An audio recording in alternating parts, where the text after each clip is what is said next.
Eh bien, bonjour Monsieur Lulien, bienvenue sur cette édition 2016 du Congrès Gazélec. Je vous invite à vous présenter s'il vous plaît. Bonjour, merci de me recevoir. Donc, je suis Ronan Lulien, je suis acheteur énergie pour le groupe Orange, pour les sites d'Orange en France. J'achète essentiellement de l'électricité et du gaz. Parfait. Quel est votre regard aujourd'hui sur le marché de l'énergie ? Alors, mon regard aujourd'hui sur le marché de l'énergie, c'est que c'est un marché qui est toujours extrêmement difficile à appréhender, très mouvant. La grosse difficulté pour nous et pour moi en tant qu'acheteur, c'est la volatilité des prix. Et c'est cet aspect-là qui est très difficile pour nous à anticiper. Et quelle place occupe aujourd'hui l'énergie dans votre entreprise ? Alors l'énergie, en fait, et notamment l'électricité, au sein d'Orange, c'est la matière première du réseau, en fait. Sans électricité, nous n'avons pas de réseau.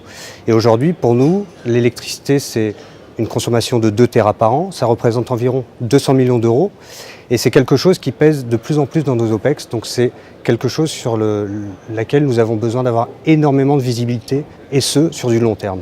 À quel défi majeur êtes-vous confronté aujourd'hui ?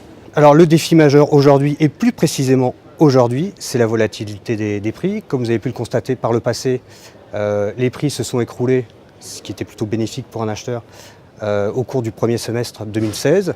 Depuis 2 semaines, nous avons constaté une forte hausse des prix et nous avons appris à cette occasion, même si nous avions anticipé en fait les événements, nous avons appris à cette occasion que nous pouvions perdre beaucoup d'opportunités de gains et peut-être même perdre de l'argent si nous n'étions pas capables d'anticiper.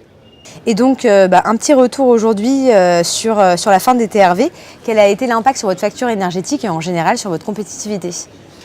Alors la fin des TRV a été bénéfique pour nous, puisque le marché de l'électricité s'est écroulé. En tout cas, le prix de l'électron a beaucoup baissé. Nous avions une politique de risk management qui était une politique de risk management mesurée. Notre besoin, en fait, c'est de sécuriser notre budget sur du long terme.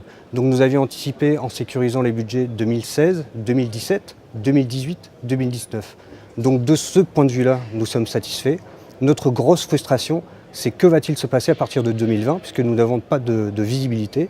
Et notre ambition, c'est bien d'avoir de la visibilité budgétaire de 2020 à 2025 et pourquoi pas 2030. Face à la libéralisation de la filière et l'émergence de ruptures technologiques, observez-vous aujourd'hui une inversion des jeux de pouvoir dans la relation fournisseur-acheteur ? Alors pour être très franc, aujourd'hui, on n'observe pas encore une inversion des jeux de pouvoir. Par contre, ce que nous espérons de la libéralisation du marché, de la digitalisation du marché, c'est que les fournisseurs soient, plus créatifs et soient capables de nous accompagner sur de nouveaux services.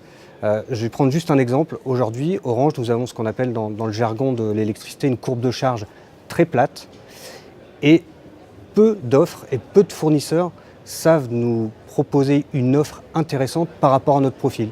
Aujourd'hui, Orange, c'est 35 000 sites en France et finalement, je caricature, mais c'est un peu comme si on était 35 000 clients.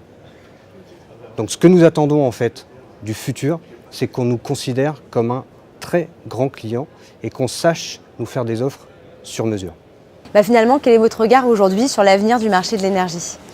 Alors, moi, ce que j'attends du marché de l'énergie, c'est qu'effectivement les fournisseurs soient plus proactifs. Ils le sont déjà, mais on attend qu'ils le soient encore plus parce que j'ai l'impression que pour le moment, ils sont en mode réactif, ils attendent beaucoup. Et je pense que s'ils veulent gagner cette bataille de l'énergie, il faut qu'ils aillent vraiment vers le client et qu'ils comprennent ce que veut le client. Merci.